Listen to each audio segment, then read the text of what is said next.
How you doing? I'm Patrick Fulco. For today's demo, we're going to be doing a brew session using the Grainfather all-in-one brewing system, the 7.9 gallon version. We're also going to be using the Spike Brewing CF Series conical unitank for our fermentation. I've brewed quite a few beers using the Grainfather. I think it's a great machine and well worth the investment. The system has a lot of pluses and only a few things that I would change. The community is great, the design software is amazing, Bluetooth connectivity is flawless, customer support's great when there is a problem. Of the few little glitches I've had with it were quickly fixed by the people at Grainfather. The people there are nice and very pleasant to deal with. The machine works just as designed right out of the box. I've had zero problems with it. It's very well built from quality materials. One of the things I would change is the 110 volt version just doesn't give quite as aggressive boil as I would like it to give. It does do a boil, it does do a good job, but it just needs to be a little more aggressive. Now they do provide a 220 volt version to the US now. Unfortunately, it wasn't available when I purchased the machine, so I didn't get a chance to get the 220 version. I'd like to compare the two versions someday. All in all, it boils well, does a great job, but I think that's all you're going to get out of a 110 volt system. The pump's great for recirculation. Could be a little bit stronger when it comes to pumping through the chiller, but it does the job and does it very well. Especially after brewing a wheat or an alternative grained beer. Those 2 points are very minor. I love the machine. I'll continue using it. Looking forward to trying the larger G70 model. It's rated to brew between 10.5 to 17.2 gallons of beer. This will be my first time using the Spike conical unitank, but from what I see, it's very well built. I'm very impressed by the machinery. It's made from very good quality stainless. All of the valves and components are very well made.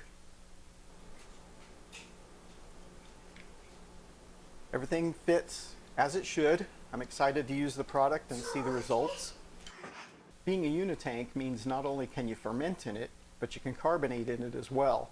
It's designed to hold up to 15 psi of pressure, and it's also good to do a pressure transfer into your keg. That being said, we're going to be brewing a Dunkelweizen today. There are a few reasons I chose this beer for this demo. One is we can deal with the darker grains.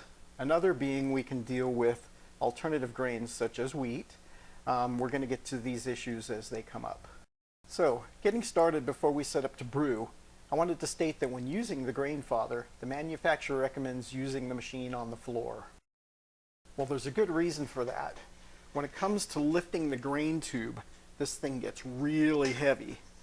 You got to figure you're lifting 7 to 9 gallons of liquid along with 12 to 17 pounds of grain. That could be around 75 pounds or more. And it gets really, really hot. So for the purposes of this demo, I've set up on the counter for ease of filming. But do yourself a favor and follow the manufacturer's warnings on this one. It's really hard to lift this tube out. So before brew day, I've already done a few preparations. I have my yeast starter going and waiting in the fridge. We'll do a demo on yeast starters in another session. I have my conical already cleaned and sanitized, waiting in my room. I don't worry too much about sanitizing it the day before. It's completely sealed, so as long as it's in a clean room, there's really nothing to worry about. As long as you spray Star San around all the openings before you open them, you should be fine. My grains are weighed out, separated and bagged. My water's almost ready. We'll go into that in a bit. First thing we'll get to is the grains. Some homebrewers I know don't think too much about their grains. They go to the supply house, they buy their grains milled, throw them in the mash. I'm going to compare grains to coffee for a moment. You can go to the store and buy your coffee ground or whole bean. Doesn't matter, they both make a really good cup of coffee, but there's really nothing like a fresh ground cup of coffee. So if you're the person who enjoys fresh ground coffee in the morning, you might want to consider milling your own grains. So it took a few tries for me to find the perfect grind for the Grainfather. There are a few things to consider when adjusting your grind. If you go too coarse, your efficiency is going to suffer a little. You won't be able to extract most of the sugars from your grain. Another thing to consider with the Grainfather is it'll sparge too quickly. By design, there's no way to control the sparge flow except to control the hot liquor going in. If you mill a little finer, your sparge will slow down and ensure a little better efficiency. If you grind too fine, you run the risk of a stuck sparge.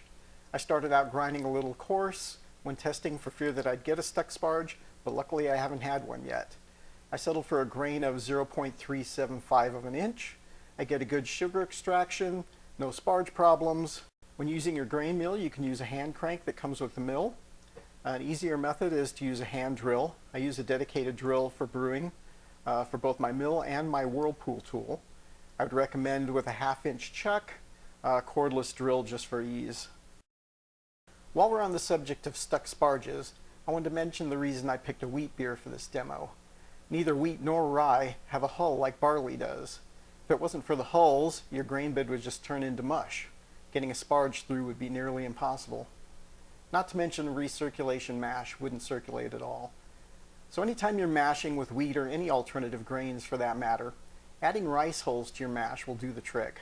Rice hulls are a completely inert ingredient, which means they don't add any flavor, scent, or sugar additions to your recipe. What they do add is a hull substance to keep the mash from becoming mush. In this recipe I added 1 pound.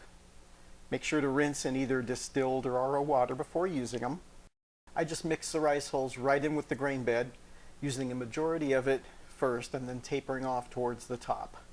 I did a pumpkin ale using 3 pounds of pumpkin in the mash with 1.5 pounds of rice hulls mixed in, sparged perfectly in the Grainfather. So back to the grains.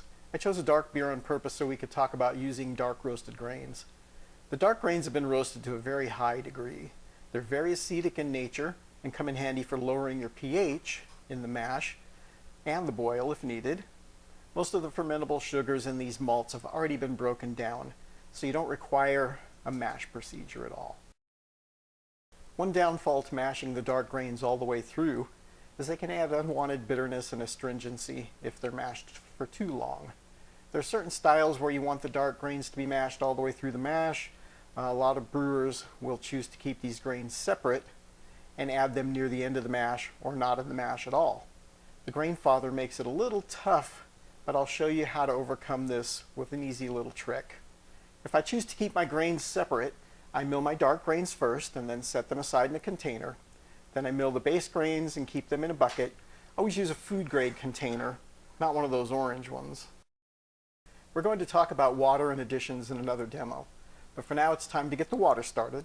I measure out my mash water and sparge water at the same time. Use a brew kettle on the stove for my sparge water. Test the pH of the sparge water before and after mineral additions. I like to try to keep it about 5.5 pH. If you really need to bring it down, you can use a little lactic acid or a little phosphoric acid. Remember, both of these acids will add flavor to your beer, so don't go crazy with the acids. Don't go over about 1 teaspoon of lactic acids. If your water is extremely high pH, you might want to consider a different water source.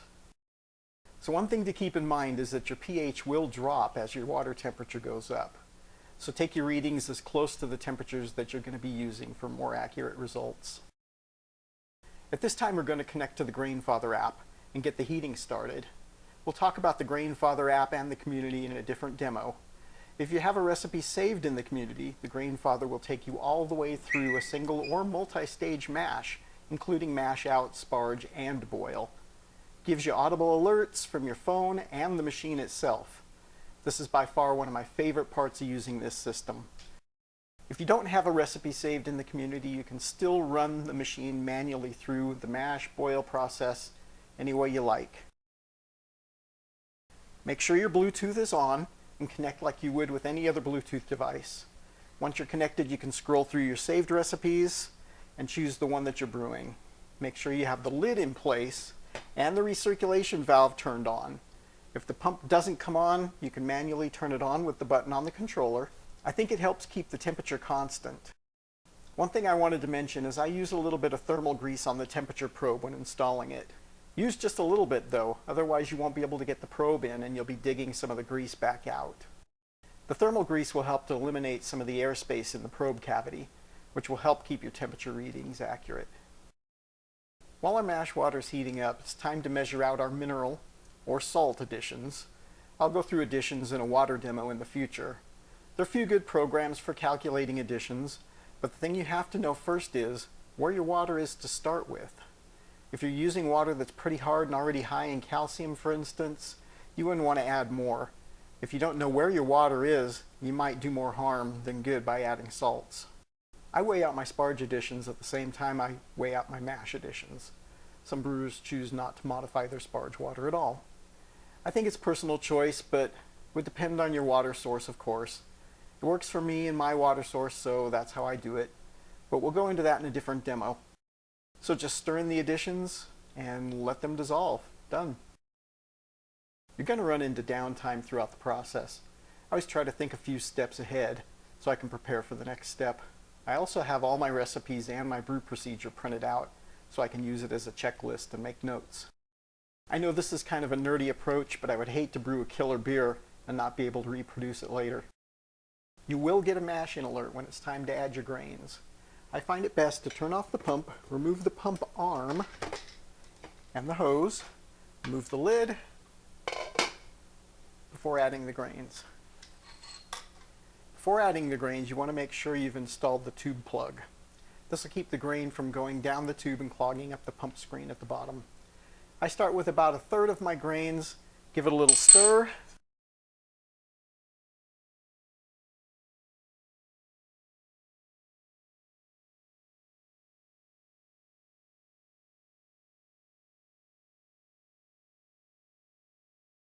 you don't have to go crazy, just make sure there's no dry clumps or areas.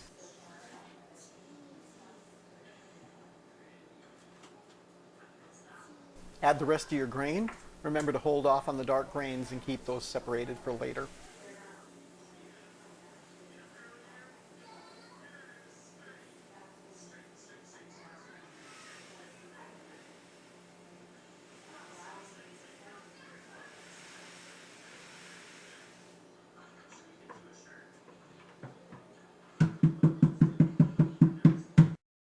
So give it a good stir with the mash paddle or a spoon.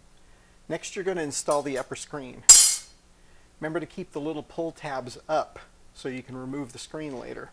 Just push it down so it fits loosely over the grain bed.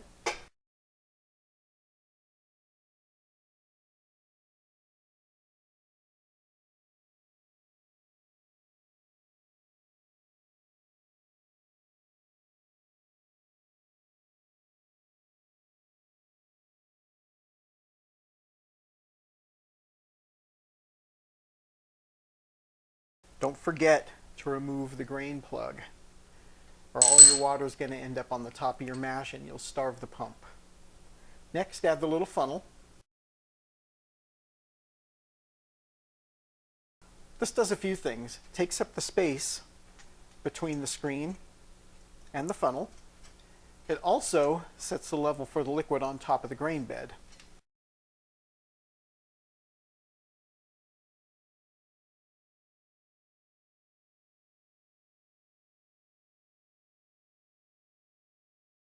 This little trick I use, get yourself a little sink strainer, turn it upside down, just pop it on top. That helps with any of the renegade grains that might get past this screen and go down into the tube and get stuck on the screen below. I use this trick so when you do add your dark grains, you won't have to disturb this upper screen to get your grains down in. You'll be able to just pour them right on top. Once you've got your screen installed, put the lid back on.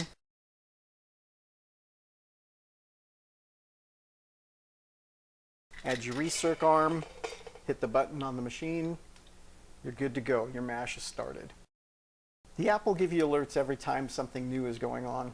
When the temp is at rest temp, when it's heating up for the next rest, and so on. It's also going to give you an alert to start heating your sparge water. I found this alert's a little bit late on occasion, so I start heating my sparge water a little early. You can always turn off the heat and let it sit if it gets too hot too fast. With all the highly modified malts available today, you almost don't need to do a multi-step mash anymore. With the Grainfather though, it's so easy, I don't know why you wouldn't. Aside from the extra time it takes, of course. You set it up, you design a recipe, the machine carries it out without a flaw. If you've done step mashing before, you'll know that it gives you a chance to tailor the outcome of your beer. For most ales, I use a 104 temp, 140, 158 step mash. I'll go over these rests and why we use them as we go along. I set the mash in temperature a little higher than I would for most beers due to the fact that we're brewing a wheat beer. So we're mashing in at 113 degrees instead of my normal 104. The first rest at 104 is called the acid rest. It's used to bring the pH down to target. It also breaks down the glucans that help keep the mash from becoming gummy. The 113 rest that we're using here is still barely within that acid rest range, just a little higher, puts us also in the protein rest range. This 113 degree rest is used for grains such as wheat, rye, oat, and anything that's under-modified. We're going to monitor the mash pH through the first few steps of the mash. Most pH meters aren't designed for high temperatures, usually around 125 degrees. You should have a good idea of any adjustments that are going to need to be made in the first few steps of your mash. You'll want to target your pH level between 5.1 and 5.5, 5.2 being ideal. You can use lactic acid to lower the pH, but don't go over a few teaspoons because it will add taste to your beer that you may not want. The darker grains tend to be more acidic than light grains, so we won't need to make any adjustments on this particular beer. We came in at 5.1, so I'm going to leave this one as it is. We're heading up to the next rest at 145 degrees. This is the beta amylase rest. This rest converts the starches to fermentable sugars or maltose. This would be the only rest needed if you were performing a single rest mash. We're going to start heating the sparge water now instead of when the machine prompts us to. I like to have it ready when I need it and not have to wait for it. Going into the last rest before the mash out, this is the 158 degree rest or alpha amylase rest. This rest converts the non-fermentable sugars. You could lengthen this rest for a sweeter tasting beer if you like. Be sure to keep an eye on the clock on this one. This is where we're going to add our dark grains at the end. So we're at 5 minutes left in this rest. It's time to add the dark grains. So the reason we can add the dark grains at the end of this rest is because we're really not going to get any maltose out of them. You only really want to steep them for 5 to 10 minutes anyway to keep the bitterness down. Be careful because the lid and the recirc arm are hot. I use an glove. You can use a pot holder, anything you have, rag. You don't have to completely remove the lid. Just get it out of the way enough to add the grains. I turn the pump off manually. Try to distribute them evenly around the top. Replace the lid and restart the pump. The 5 minutes is plenty of time to impart the flavors of these grains without the bitterness and astringency that's usually associated with the darker grains. So we're heading up to the 170 degree mash out temperature. This temperature stops the extraction of sugars and gets us at the proper temperature for sparge. The higher temperature makes the mash less viscous, allowing the sparge to flow easier. At this point, the machine prompts us it's time for sparge, and get ready. Now, this is the reason Grainfather tells you to brew on the ground. It's a chore to lift this grain tube. Considering it weighs about 70 pounds, once again, I brewed on the counter specifically for this video, used an industrial platform to lift the grain. You wouldn't want to do this with a ladder, believe me. Keep in mind, it's hot, and you could cause serious injury to yourself or others. So once you have the grain tube raised, 45 degree twist will set these tabs down onto the mounts needed. I let it drain for a few minutes before starting the sparge. There's multiple ways of going about your sparge. They make sparge arms that are designed to distribute the sparge evenly across the grain bed. Chugger pump would be required unless you want to gravity feed it. Keep in mind, you have to get 170 degree water above the grain bed, which means you're putting hot liquor tanks up on top of your shelf, your refrigerator, wherever you have to use it. I use a chugger pump because I have one. It works great. I found online a giant shower head that would be more of a novelty to shower with than anything, but it fits perfectly on the grain tube and distributes the hot liquor evenly across the grain bed. Just make sure to dry it completely after you use it so you don't get any rust or corrosion forming inside. If you don't want to go through the trouble of an elaborate sparge, you can just take a pitcher, pour it over the grain bed, sparge it that way, but be careful because the water is hot. Target sparge time is around 45 minutes. The Grainfather limits your ability to control the sparge out due to the fact that you have a 12-inch screen at the bottom with no valving capabilities at all. You have to control the sparge with the addition of hot liquor through the top. It's also nearly impossible to get a pH meter underneath the sparge to get a good reading to know when to stop. So you'll just have to let it go. So I let it go till it's just barely dripping. Then lift the tube off, put it in the brew kettle that you used for your sparge, and just get it out of your way. And we're going to get set for the boil. The machine's going to prompt you to start the boil, and also when the boil is going. The first 10 minutes or so of the boil are really important to watch. It'll happen whether you like it or not. That's a boil over. So one trick that I use, and I've been using it, and I say it works 100% of the time to stop a boil over, is once you get the boil going, take your RO water or your bottled water, just give a few sprays on top of the foam, knocks it right down. The coolness of the spray water knocks down the boil over every single time. Once the boil's been going for a bit and the boil over's been knocked down, I've never seen it come back using the Grainfather. If you're using a heating source that gives you a really aggressive boil, then you're going to want to keep an eye and have that spray bottle ready. Now that the boil's underway, I start getting my additions ready.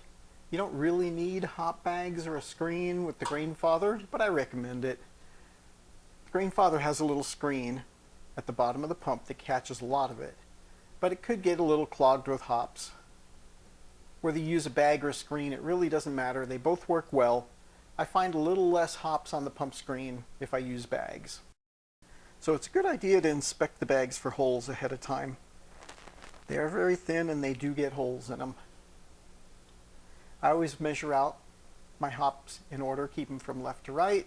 That way I know which bag to grab.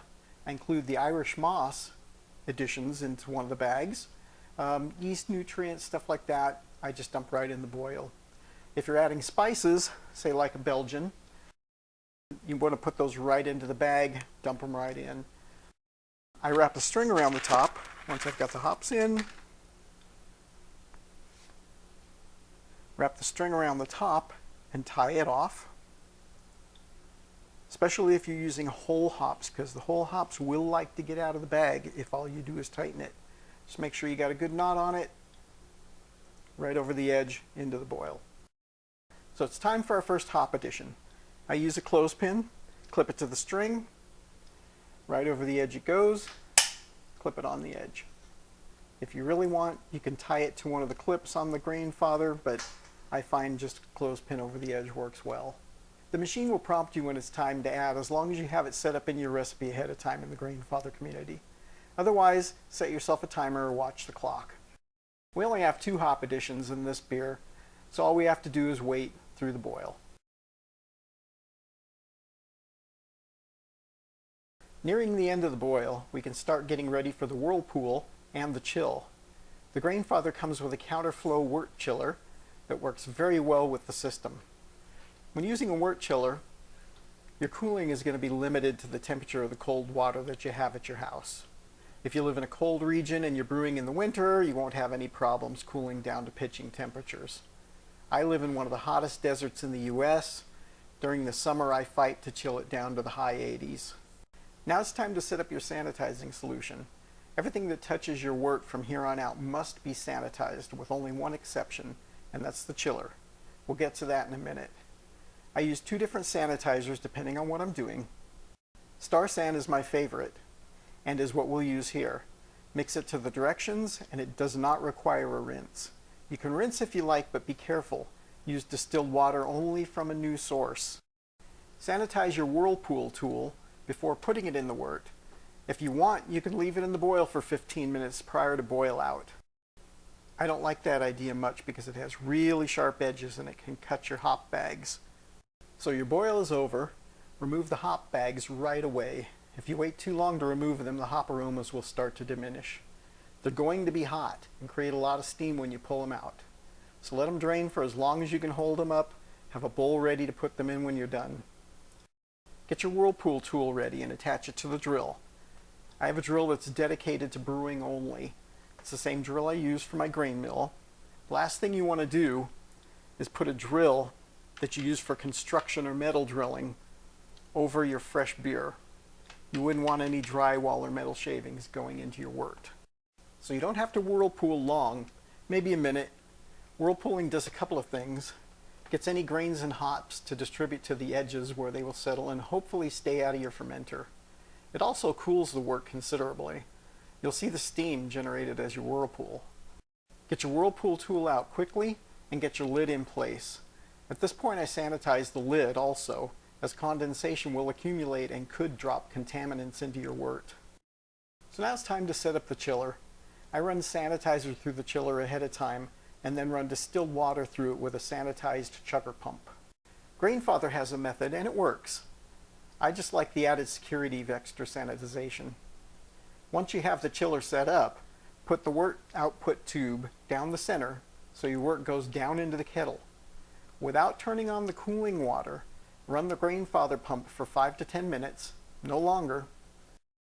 This will sanitize the chiller as long as your chiller is properly taken care of. If you don't clean it after each use and let it dry inside, you'll never get it to sanitize. After running it for 10 minutes, you'll want to attach a sanitized thermometer and another sanitized hose to the fermenter. Use only an iodine-based sanitizer for the thermometer, as star sand will damage the thermal material. The Spike company recommends filling the conical from the bottom dump valve. This would work well if you're using a chugger pump for transfer. The Grainfather pump's a bit on the small side though. It's designed for recirculation and simple transfer. Works great for the chiller. It's not quite strong enough to fill a 5-gallon vessel from the bottom though. We're going to fill the conical through the blow-off port. I sanitized the conical yesterday to save some time today. Just make sure you spray some star sand around the port before opening it up. If you're really worried about infection, you can soak a paper towel in star sand, wrap it around the hose while you do your transfer. Don't worry too much about splashing inside the conical, as you're going to induce oxygen later on for the yeast pitch. You're going to use the Grainfather pump valve to regulate the flow of wort into the fermenter. Monitor the temperature using the thermometer. You don't want to chill below your pitch temperature.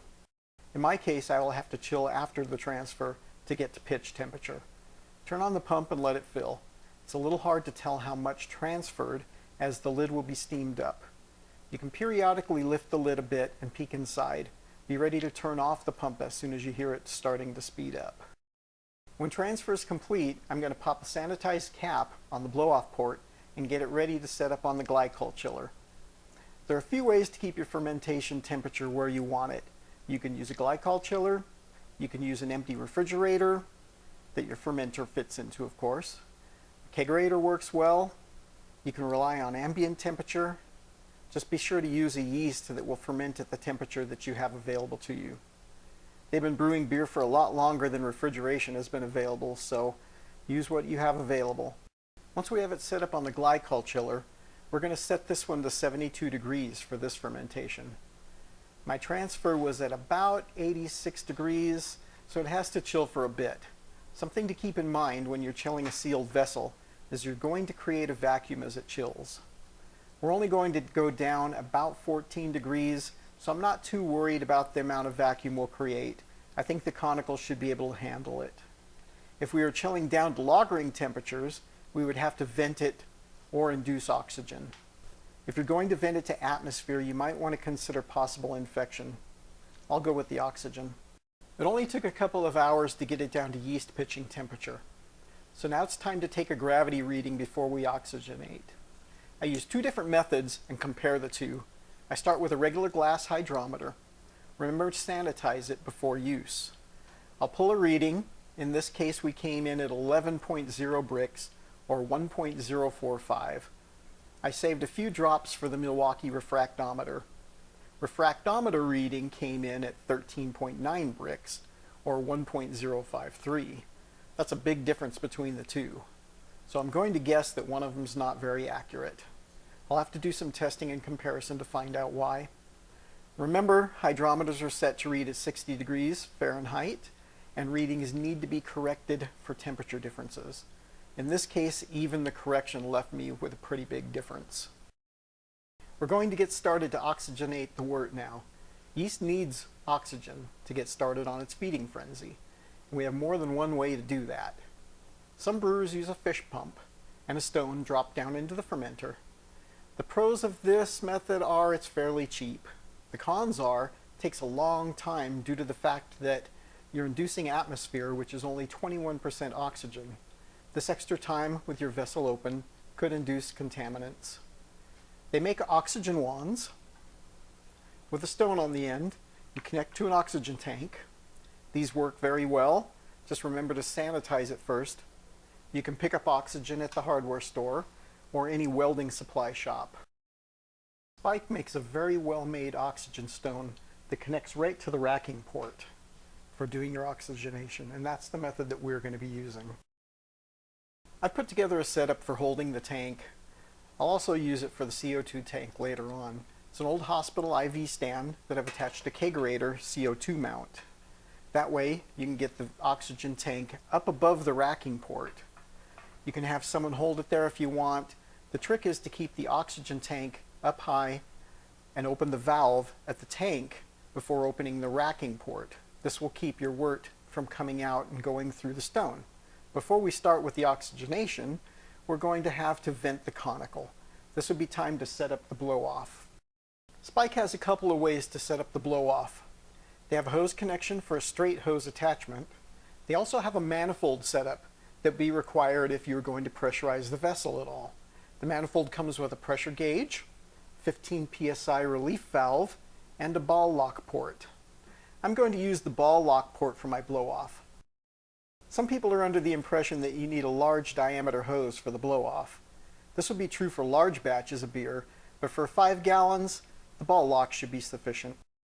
We have the blow-off tube sanitized and a fresh bottle of Star San underneath the conical as an airlock. Just use a water bottle and cut a 3-way slit in the side. I found the tube will move around if I just put it through the mouth of the bottle. This works great for 5-gallon batches.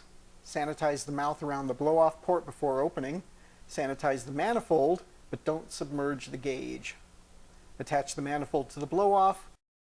Purge the oxygen line beforehand so we don't get anything but oxygen into the vessel. We're ready for the oxygen. Normally when brewing a wheat beer, I would bypass this step. With wheats you want to stress the yeast a little to get the characteristic flavors, but for the purpose of this demo, I'll show you how it works. Open the oxygen valve first, then slowly open the racking valve at the conical. The oxygen flows fairly well, as you can see. Close the racking valve, the oxygen valve, and then remove the stone. I sanitize a cap to cover the port to keep any unwanted things out, and we're ready to pitch. We pitched the yeast right through the blow-off port and sealed it up. Remember to sanitize around the port and the mouth of the yeast flask before pitching. Now we wait.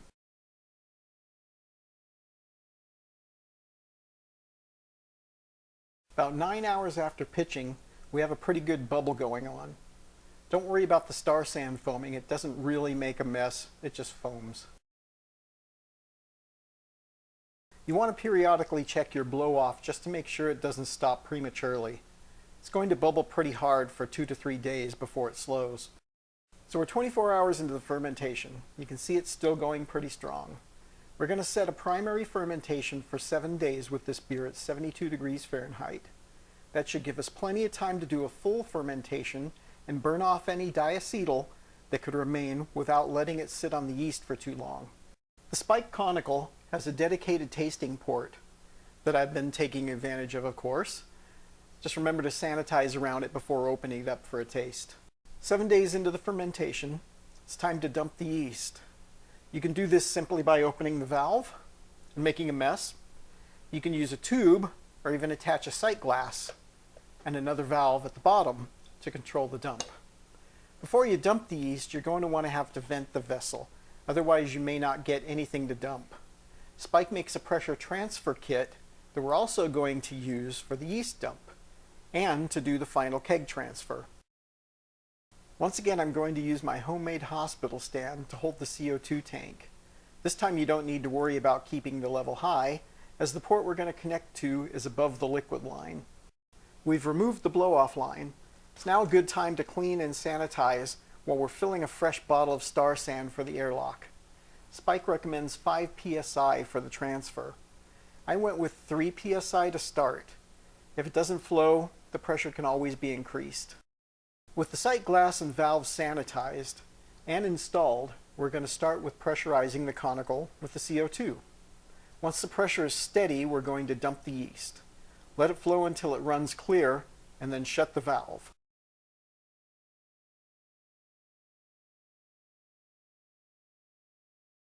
Now we're going to let it sit in the secondary for 2 weeks. Normally you don't need to cold crash a wheat beer, but in our case, we'll have to chill it down to 40 degrees for the carbonation. One of the nice features of the Spike brewing system is you can force carbonate before transferring to your keg. This shortens the carbonation time from around a week to 24 hours. So one thing we're going to do before dropping the temperature is to take our final gravity reading. We can take it right from the tasting port straight into the hydrometer test jar. I'm not going to worry about sanitizing it. I think I'll just drink it. I'll take a hydrometer reading first, then I'll take a measurement with the Milwaukee tester to compare. So we came in at 7.3 bricks for our final gravity. Subtract that from the original gravity, and that brings us to 5.9 ABV. So basically what you're doing to find your gravity reading is taking your starting reading first, then your final reading. Subtract the final reading from the starting reading, then use the chart that came with your meter to get your ABV. Be careful with your hydrometer though. Eventually you will break it. It always pays to have a backup. So now that we know our alcohol content and the beer has passed the all-important taste test, it's time to set up the CO2 tank. Remember, when we chill the conical, we'll be creating a vacuum inside the conical that will suck up the Star San. So what we're going to do is we're going to give it about 5 psi with the CO2 tank to keep it from going into a vacuum. We can get rid of the blow-off tube in the Star San now, as we'll have the CO2 tank connected until the keg transfer. Sanitize your port before removing the blow-off. Sanitize your CO2 line end before connecting it. Give it a little bit of CO2, then pull the relief valve to purge any atmosphere that may have gotten in. Adjust it to about 5 psi and close the CO2 valve. Since I don't have the luxury of constantly monitoring our pressure drop, I'm going to do this over a couple of stages. That way I can make sure to keep some pressure in the conical and not drop into a vacuum. We need to drop a total of 32 degrees, so I'm going to go 16 degrees at a time, 12 hours each, hoping to have it dropped within 24 hours. I've got my CO2 pressure going, so now I'll set the glycol chiller controller down 16 degrees and check it in 12 hours.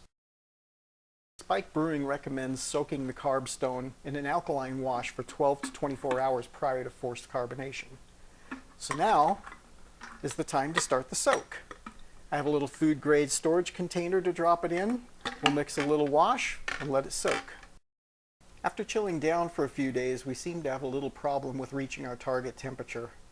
It chilled down to about 52 very quickly, and that's as far as it went.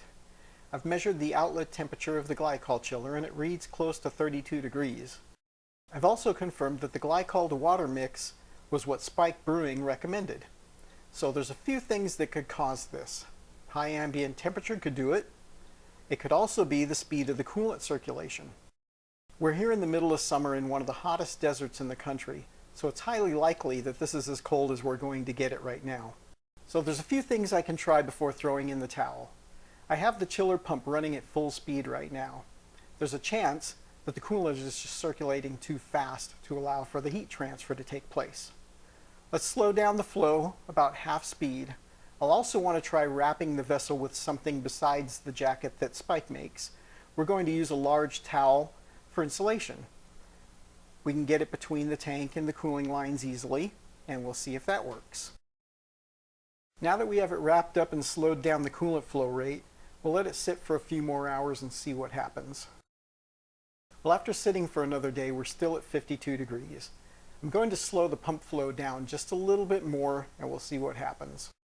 One day later, and now the temperature has started to climb a little, which means we've slowed down the flow too much, and now it's time to throw in the towel. Unfortunately, we won't be able to demo the forced carbonation procedure this time. We'll have to carbonate it in the keg instead. Minor setback, we have to wait another week longer, that's all. We do, however, get to demo the pressure transfer into the keg. This system is nice. We get to go straight into the keg with little to no atmosphere touching our beer. That eliminates a couple of things: oxidation and infection. The less time our beer comes in contact with air, the better and longer lasting the final product will be. First, we're going to clean and sanitize the keg to get it ready. We'll go over keg cleaning and sanitizing in another video, so meanwhile, just use whatever method you're used to.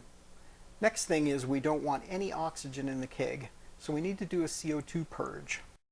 You can connect the CO2 to the keg as you normally would, but this time you want to connect it to the liquid port instead of the gas port. That might sound crazy, but here's the reason. We want to introduce the CO2 to the bottom of the keg and let the atmosphere purge out of the top. So CO2 is heavier than air, so it will settle on the bottom. Remember, the liquid port has the tube going to the bottom of the keg where you want the CO2 to settle. You can purge from the gas port or the relief valve, whichever is easier. Leave a few pounds of pressure in the keg before finishing so we can purge the inlet line before we transfer. When we connect to the conical for the transfer, we're going to use the same method used for the CO2 purge. We want to introduce beer to the bottom of the tank. After sanitizing all your lines, you'll want to connect to the conical first and then tighten. Then connect to the keg, but before we connect the overflow, remember that little bit of pressure you left in the keg? Now we're going to use it to purge the inlet line. Just loosen it at the conical racking port, let it purge for a few seconds, tighten it back up, and now we have an oxygen-free environment inside the keg and the line. Now connect the overflow. We're going to use the same line and connector as our blow-off. We can even use the same blow-off container with the same star sand. Spray a little star sand around your posts and make your connection. Make sure you're using the star sand spray on the post anytime you make a connection. We're going to start with the racking tube just above the midway point. Spike Brewing has a little indicating post right here that helps to point in the same direction as the tube, but it sits outside of the vessel. One thing I want to mention that I didn't realize until after I'd gotten started with this connection is it's a bit hard to rotate this when it's all together. This will be a great spot to use some food grade lube. You can get this from the internet or most brewing supply shops. Don't go crazy with it. You don't want to put too much on to get in contact with your beer, just enough to make it slide a little easier. Once the racking tube is in position, we're going to connect the CO2 back to the manifold on the top and set the gauge to 5 psi for the transfer. Open the racking valve just a little. You'll see the beer flow. You don't want too much sloshing about. You want the tube on the bottom to stay on the bottom to get as clean a transfer as possible. You'll see the overflow going crazy. When you have a nice steady flow, rotate the racking tube downward just until you notice a change. It'll start to get a little bit cloudy in the tube. As soon as you see this, rotate the tube back upward and keep it there throughout the transfer. So now one of two things is going to happen. Either you're going to run out of beer in the conical before the keg is full, which is okay, or you're going to start blowing beer off into your overflow before you run out of beer in the conical. I would have a growler prepared and sanitized for any extra beer that you might have. If you find that you have a lot left over, you can always collect it in the growler and bottle it the traditional method. If we could have done the forced carbonation, that leftover beer would have been ready to drink. In our case, we ran out of beer just before the keg was full. That's okay. So there you have it. Put the keg in the fridge and let it cool to your target carbonation temperature. Connect the CO2 and start the carbonation. In a week, you're going to be able to tap it or bottle it. In our case, we're going to tap it and keep it in the kegerator. So I'm Patrick Fulco. Cheers, and thanks for watching.